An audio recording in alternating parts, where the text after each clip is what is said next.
Okay, so today is my first day on a set filming and taking photos. Pretty stoked.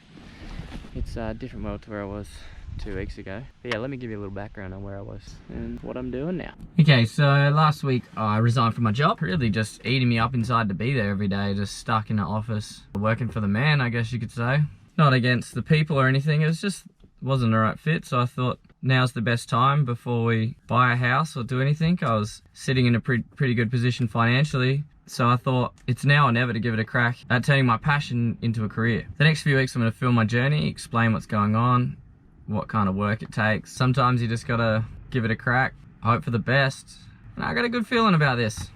I don't know, I feel like something's gonna work out pretty good. It's gonna be fun.